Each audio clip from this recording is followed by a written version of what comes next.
8:43 minutos, 8:43, 10 grados la actual temperatura. Hoy estamos aquí con Franco Gramático compartiendo el programa y el desayuno con el doctor Tomás Baliña, director de Salud Comunitaria del municipio de Tandil. De Tandil. Bienvenido, Tomás. Bienvenido. Muy buenos días, ¿cómo están? ¿Todo bien? Bien. Bueno, vamos a hablar de varios temas. El tema de vacunación primero. ¿Cómo viene el tema de la vacunación antigripal, fundamentalmente? Contanos un poco tanto en los centros de salud como en el vacunatorio. Bueno, es una campaña de vacunación antigripal con ciertas particularidades por la irregularidad en la provisión de vacunas. Muchos días ocurre que vamos a un centro de salud y no tenemos vacunas, y por ahí vamos a otro y sí tenemos, y en general lo que nos dicen en los propios equipos, lo que les dicen a la ciudadanía es venir la semana que viene que vamos a recibir, porque estamos recibiendo lotes bastante pequeños, cosa que no ocurría otros años. Venimos con, la verdad es que buenos números de aplicación. Tenemos una población objetivo de mayores de 65 años de 2.800 personas para cumplir lo que nos establece la provincia de Buenos Aires como meta. Y la verdad que ya superamos los 2.100, estamos en 70 y pico % de avance, lo cual son muy buenos números, a pesar de esta irregularidad que tenemos, que pasa que muchas veces nos llaman, nos pregunta algún vecino o nos escribe algún medio preguntando qué pasó, tienen vacunas o no. Porque suele pasar, hoy en este momento, en la mayoría de los centros no tienen vacunas, pero en este momento estamos trayendo de la región sanitaria que fuimos a buscar hoy. Hoy, con lo cual mañana ya vamos a tener disponibles nuevamente vacunas. Entonces nos pasa eso de que hay cierta intermitencia. Por ahí algún día a la semana no tenemos vacunas, pero después ya se restablece. Eso es una macana porque lo cierto es que las oportunidades de vacunación no son infinitas. Entonces por ahí alguno logra hacerse un tiempito para ir a vacunarse y que no encuentre vacunas. Para nosotros es un problema, para la conceptualización de la vacunación es un problema, pero bueno, estamos haciendo todo lo posible para, apenas nos da luz verde para ir a buscar, vamos a buscar y restablecer rápidamente la vacunación. Bueno, vamos a recordar cuál es el objetivo, el foco de la vacunación, porque vos nos has contado que no cualquiera tiene que vacunarse. Estamos hablando de la vacuna antigripal. Vamos a reiterar un poquito estos conceptos. La vacunación antigripal está destinada a adultos mayores de 65 años, a niños de 6 meses a 2 años, a embarazadas y puérperas hasta 10 días posparto en caso de que no hayan recibido la vacuna durante su embarazo, y personas con factores de riesgo que aumentan la vulnerabilidad ante un cuadro de influenza, que son básicamente personas con EPOC, asma, cardiopatías, obesidad, digamos, condiciones que aumentan las posibilidades de tener un cuadro grave por el virus de la influenza. La novedad de este año respecto a las indicaciones son que no hace falta tener una orden médica para vacunarse. Hasta el año pasado las indicaciones, los lineamientos establecían que había que tener una orden médica si no estábamos dentro de los grupos de edad indicados. Pero este año simplemente con cualquier estudio o algún papel que dé cuenta de esa condición, y en nuestro caso, que tenemos una historia clínica muy sólida, lo cierto es que la mayor parte de las personas se pueden acercar. Nosotros abrimos historia clínica y vemos que viene en tratamiento por X condición, y con eso es suficiente, no hace falta ir a pedir un turno para pedir la orden, sino que se simplifica un poquito este proceso. Bien. Bien. Por acá nos llegó un mensaje, yo me quedé con la duda en particular, mencionabas que además de mayores de 65 años, también se aplica a personas con factores de riesgo. En ese caso no importaría la edad, digamos, o sea, si es una persona de 60, 50 o cualquier edad, puede aplicarse la vacuna igual. Exacto, es así. Las personas con factores de riesgo, independientemente de la edad, se benefician con la vacunación y por lo tanto están dentro de los lineamientos. El otro grupo que no mencioné es el de trabajadores de salud. Los trabajadores de la salud, por la exposición que tienen, se recomienda que se vacunen. Y en ese subgrupo también venimos con buenos números de cobertura porque se estableció la vacunación en el Hospital Santa Marina y con lo cual ya superamos el 92% del objetivo. Así que en ese grupo venimos bastante bien. Bien. Bueno, cualquier duda que usted tenga, señora, señor, sobre este tema, nos puede escribir y nosotros le hacemos la consulta respectiva al doctor Tomás Baliña, director de Salud Comunitaria. Tomás, ¿cómo viene el tema vacunación de calendario? Siempre es una pregunta que le hacemos porque, bueno, no nos tenemos que olvidar nunca de eso. Bien, la vacunación del calendario, la verdad es que viene muy bien. En general, los números en Tandil son muy buenos. Contrariamente al imaginario y al ruido que a veces hacen las personas que tienen miedo a la vacunación o reticencia a la vacunación, decimos, lo cierto es que las coberturas son muy buenas. Para que se den una idea, el mes pasado tuvimos dos casos sospechosos de sarampión. Ah, mira. Saben que el sarampión es una enfermedad erradicada de Argentina, pero cada tanto tenemos casos importados y esos casos importados generan casos secundarios a partir de este caso índice. Habíamos tenido cerca de 17 casos y a partir en la Ciudad de Buenos Aires, el conurbano bonaerense, y a partir de ahí los ministerios nacional y provincial lanzaron alertas para que los equipos agudicen la sensibilidad para detectar este problema. Y tuvimos el mes pasado 2 casos sospechosos de sarampión por fiebre, exantema, digamos, cuadros que ameritaban ser estudiados. Cuando se hace una sospecha de estas condiciones hay que hacer lo que se llama vigilancia epidemiológica. Se hace la notificación y se hacen una serie de acciones de bloqueo epidemiológico. Se hace una visita al domicilio, se va a tratar de tomar contacto con las personas que han estado en contacto con esa persona 4 días antes del inicio del exantema. Y en estos 2 casos, eran 2 casos de chicos en edad escolar. Y en las 2 escuelas que fuimos, una fue una escuela pública y otra, y además un instituto de inglés, y otra una escuela privada, en los 2 casos tuvimos el 100% de cobertura de vacunación previa de sus compañeritos. O sea, del aula. todos esos chicos estaban vacunados. Todos estaban vacunados. Una sola niña de una de las escuelas refería a la familia que estaba vacunada, pero habían perdido por una circunstancia personal su libreta. Entonces a esa persona, como no pudimos constatarlo ni en nuestros registros ni en su libreta, la vacunamos. Pero el resto, todos vacunados, el 100%, con lo cual nuestros niveles de cobertura son buenos.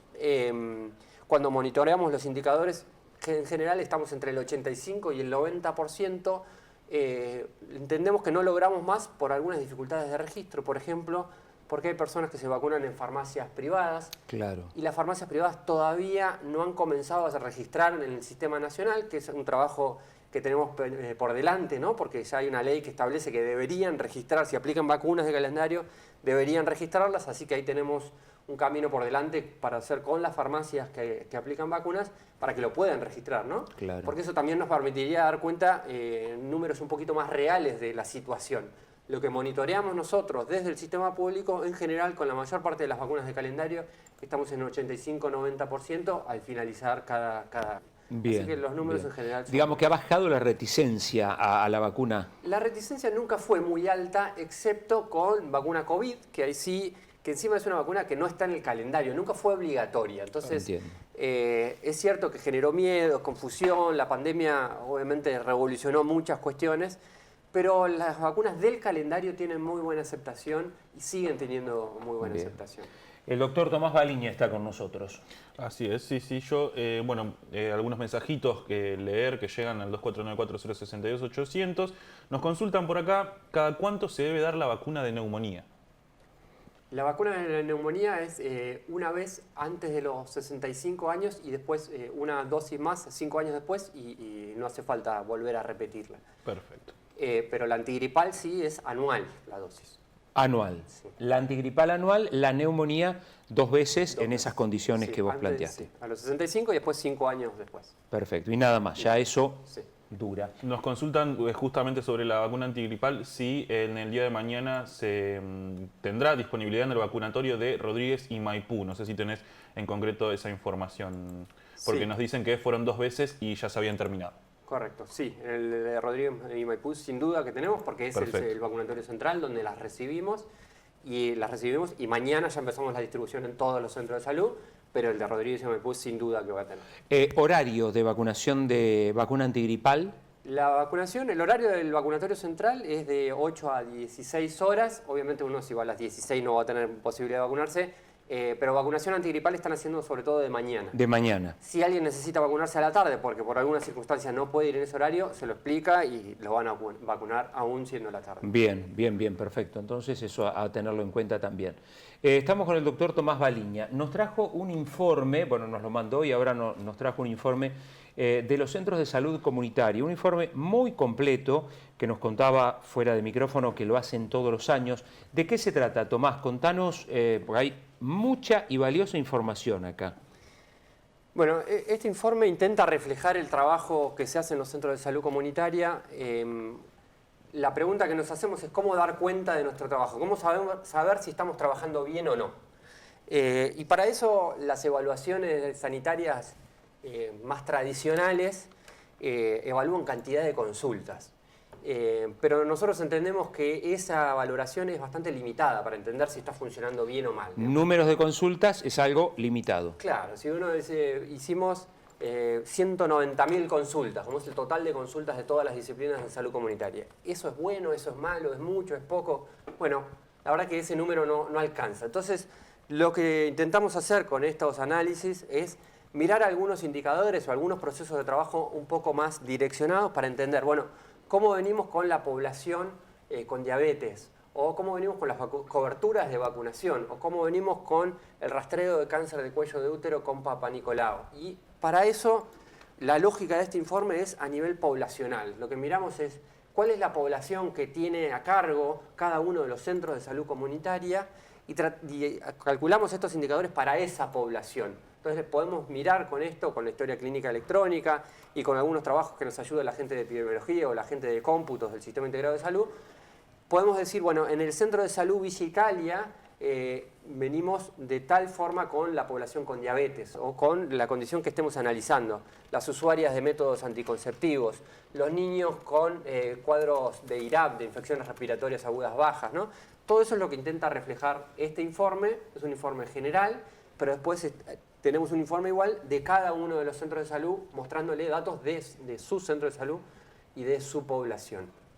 Interesante, porque está todo, nos estoy leyendo acá, bueno, vos lo decías, salud sexual, vacunación, enfermedades crónicas no transmisibles, cáncer genito-mamario, infecciones respiratorias, salud bucodental. ¿Algo le llamó la atención? Esto es del año pasado. ¿Algo le llamó la atención en particular por algo? Sí, un montón de cosas. Un montón de cosas. Esto es del año pasado, en realidad refleja los números del año pasado, lo hicimos este año, principio de este año, para hacerle una devolución. Lo presentamos con todos los equipos. Lo primero que a mí me llama la atención cuando analizamos los datos es la magnitud de nuestro sistema de salud, ¿no? Eso es lo primero que llama la atención.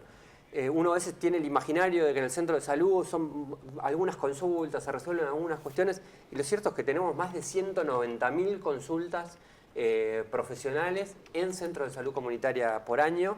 Eso da cuenta de un sistema de salud muy grande, con 14 centros de salud comunitaria, con equipos interdisciplinarios. Eso es lo primero que llama la atención. Y después identificamos oportunidades de mejora, ¿no? Esto es obviamente una invitación, es analizar los datos hacia atrás, pero también para poder pensar hacia adelante, ¿no? Entonces, cuando miramos, por ejemplo, el trabajo con las escuelas, el año pasado hubo un trabajo que se va enriqueciendo con las instituciones educativas, en los controles de salud escolar de los niños de las escuelas públicas, en trabajo en educación sexual integral. Eso, como lo hacemos referenciado por cada una de las áreas programáticas de cada uno de los centros, lo que podemos ver es si de todos los centros de salud estamos llegando a las escuelas correspondientes o en alguna nos está faltando porque no logramos ir a visitarla. O por el contrario, como la población con alguna condición, por ejemplo, población con diabetes, que es una población con la que trabajamos mucho, o con hipertensión, lo que podemos ver con este tipo de informes es si estamos logrando los resultados esperados, es decir, si logramos un control adecuado de la población con esa condición. Justamente yo cargué en una plataforma el estudio y le preguntaba por el tema de los pacientes con diabetes y veo acá, por favor corregime, que el porcentaje es bastante bajo de aquellos diabéticos de los que tiene seguimiento a la salud pública. ¿Esto lo notan ustedes? Sí, esto es una realidad en todos los sistemas de salud. Lo que habitualmente hacían las evaluaciones sanitarias es mirar los indicadores sobre la población que se está atendiendo. Entonces, miramos... Claro, dejabas afuera todo el resto. Exacto, mirábamos los 50 pacientes con diabetes que teníamos en seguimiento y mirábamos los indicadores de resultados como cómo viene la hemoglobina glicosilada, que es un indicador para ver si realmente está logrando un buen control o no. Ahora, lo que empezamos a hacer con este tipo de informes es, bueno, miremos toda la población que tenemos a cargo, no solo los que estamos siguiendo. Porque también tenemos un trabajo para hacer para ir a buscar a esos otros claro, a los que no estamos llegando. Cambia el universo. Exactamente. Ya no miramos solo los que llegan al centro de salud, sino empezamos a mirar también a nivel poblacional. Y por eso muchas de las acciones que se vienen haciendo por ejemplo, con las agentes sanitarias, tienen que ver con ir a detectar. Lo que nosotros calculamos es qué sería esperable encontrar, de cuántas personas con diabetes sería esperable encontrar en un centro de salud. Hacemos algunos cálculos con indicadores epidemiológicos, con estudios epidemiológicos, y le podemos mirar y decir, bueno, en este centro de salud sería esperable encontrar 600 personas con diabetes, por ejemplo. Y nosotros tenemos en seguimiento, no sé, 120 o 100. Claramente nos está faltando un universo muy grande de personas, y para eso son las acciones de fortalecimiento, con equipos interdisciplinarios, con agentes sanitarias que tienen que ir a buscar, tienen que ir a detectar, tienen que ir a sensibilizar a la población frente a este problema que, si no lo detectamos, seguramente las consecuencias van a ser importantes. Ahora, si los logramos incorporar al sistema de salud y hacer un seguimiento y un tratamiento adecuado, podemos evitar las complicaciones o, a lo sumo, posponerlas muchos años, ¿no? Ya sabemos las complicaciones de la diabetes, de problemas renales, en la vista, en el pie y demás, ¿no? Problemas cardiovasculares. La diabetes, para que se den una idea, hoy está dentro de las 10 principales causas de muerte en el mundo. En los años 2000 estaba el VIH, digamos. Hoy la diabetes produce más muertes a nivel mundial que el VIH, con lo cual es un problema. Las enfermedades crónicas son un problema muy importante, y la tendencia es creciente. Cada vez tenemos más personas con ese tipo de problemas, entonces los centros de salud van fortaleciéndose cada vez más para poder responder a estas nuevas problemáticas que son hoy las que causan la mayor carga de enfermedad y muerte. Correcto. Tomás, hablábamos recién de la magnitud del sistema de salud público de Tandil. Yo recién, revisando superficialmente el informe, me topé con el dato de que hay más o menos activas unas 200.000 historias clínicas en toda la ciudad de Tandil. Esto, pregunto, ¿no? Refleja que hay un porcentaje de los usuarios del sistema que quizás no son residentes únicamente de Tandil, ¿verdad? Sí, ese dato ahí está explicado un poquito. Tiene algunos componentes que estamos trabajando con la gente de cómputos, por ejemplo, porque algunas historias clínicas están duplicadas, y entonces por eso muchas veces cuando las personas van a atenderse al centro de salud o al hospital les piden el documento, y pedir el documento es para validar y unificar historias clínicas que pueden estar duplicadas. No es para generar una barrera al acceso, sino para unificar esto, porque en ocasiones pasa que hay historias clínicas que están duplicadas. Otra cosa que también pasa es personas que fallecen en una clínica privada o fuera del distrito. Y no se actualiza. Todavía tenemos la historia clínica activa porque no nos enteramos del sistema público, o es difícil enterarse si la persona falleció. Entonces esos números requieren todavía un proceso de depuración y ajuste. Y otro porcentaje, personas de otras localidades. Bien. Claro.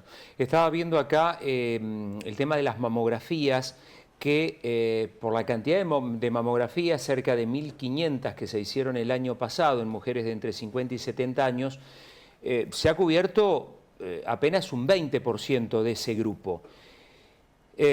¿No es demasiado poco? ¿Qué sector, digamos, qué porcentaje aporta el sector privado a estos números? Porque un 20% la verdad es muy poco en cuanto a mamografías. Bien.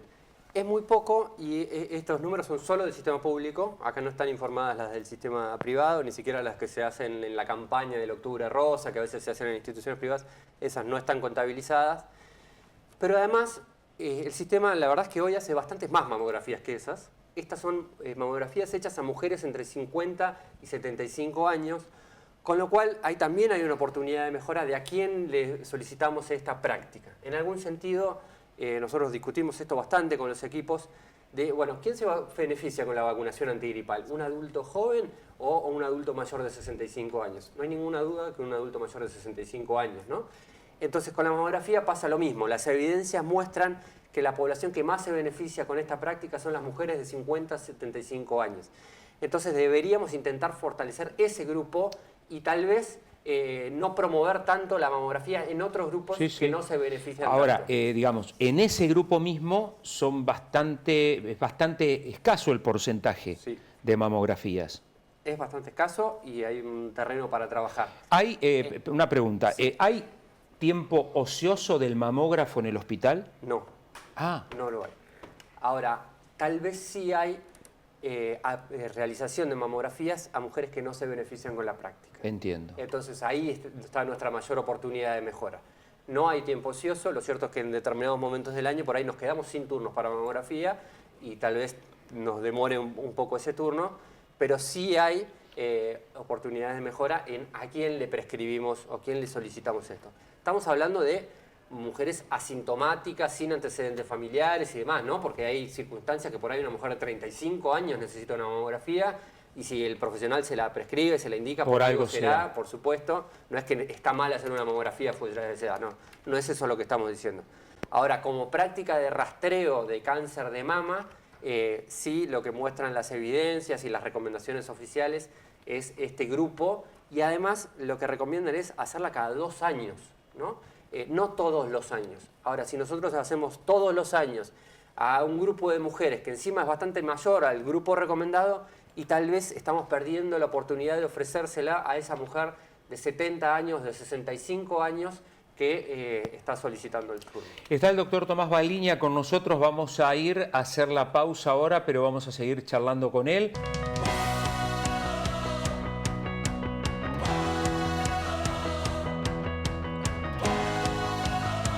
Seguimos aquí con el doctor Tomás Baliña, él es director de salud comunitaria. Hablábamos, obviamente el informe de centros de salud del 2024 es muy amplio, tomamos solo algunos puntos, pero es un gran diagnóstico, me imagino, para ver por dónde se sigue, Tomás. Sí, para nosotros analizar los datos es parar la pelota y pensar hacia adelante por dónde vamos a trabajar y dónde impulsar los procesos de mejora. Por supuesto que nos permite identificar un montón de aspectos. Hay mucho trabajo por delante, hay mucho trabajo que se hace y es lo primero que sorprende de este informe, la magnitud del sistema y la cantidad de trabajo que hay.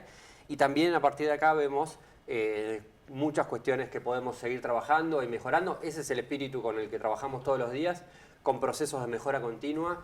Estamos convencidos de que hay mucho para mejorar, mucho que se hace muy bien y de eso se trata nuestro trabajo cotidiano. Bien, bien. Y metiéndole para adelante en esto que, como decíamos, tratar de mejorar aquellos índices que por ahí consideran ustedes que podrían estar mejor. Sí, básicamente pensar a nivel poblacional, intentamos no mirar solo las personas que llegan efectivamente al centro de salud, sino mirar el territorio, el área programática de responsabilidad sanitaria que tiene ese equipo, porque por ahí a 3 cuadras del centro de salud vive un anciano que vive solo, que está postrado, y esa persona no va al centro de salud. Bueno, el equipo también tiene que trabajar, un equipo de salud comunitaria tiene que trabajar con esa persona que hoy no está llegando, y de eso se trata este informe, tratar de llegar y ir a buscar a personas que hoy por ahí no están viniendo espontáneamente al centro de salud. Correcto.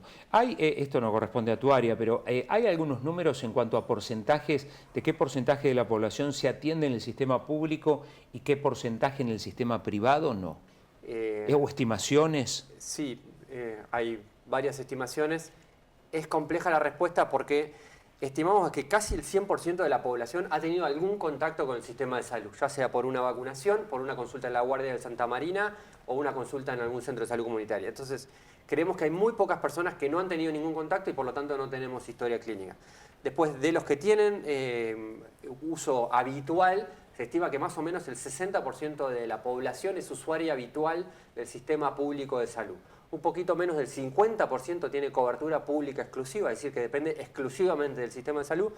Pero después hay otro porcentaje de la población que tiene algún otro tipo de cobertura, sin embargo es usuaria habitual del sistema público, ya sea porque su cobertura no le brinda respuestas o porque tiene algún vínculo y confianza con esos equipos y entonces a pesar de tener otra cobertura se atiende en el sistema público cerca del 60% de la población. Queda claro. Tomás, gracias, como siempre. Cada vez que... cortito, lo último. Estuviste en la Feria del Libro. Yo pensé que el doctor tenía un libro publicado. No, tiene 2 libros publicados. El último lo vino a presentar aquí también, que recordanos de qué se trata y contanos brevemente del primer libro. Te vimos ahí en la feria justamente con 2 libros. El último libro, que es el que estamos presentando este año y compartí hace unos días acá, es el Manual de Gestión de Centro de Atención Primaria de la Salud, editado con la Universidad Nacional de Hurlingham, donde soy docente y con participación de equipos de salud comunitaria de distintos lugares, incluyendo un equipo de acá de Tandil, el Centro de Salud Belgrano. Y el otro libro que estaba en la Feria del Libro se llama Cambiar los estilos de vida, historia crítica de la medicina general o familiar. Esa es mi especialidad, yo hice la especialidad de medicina general o familiar y hice un doctorado en medicina con orientación en ciencias éticas y humanísticas, cuyo producto final es este trabajo, es una revisión crítica de cómo los profesionales trabajamos con los estilos de vida de las personas, que a veces son determinantes de la salud de la población, pero que están muy condicionados por un montón de factores que a veces pasamos por alto, y es una invitación a poder revisar cómo trabajamos con eso. Interesante. Tomás, muchas gracias por haber venido. Muchas gracias a ustedes. El doctor Tomás Baliña charlando con nosotros, él es director de salud comunitaria.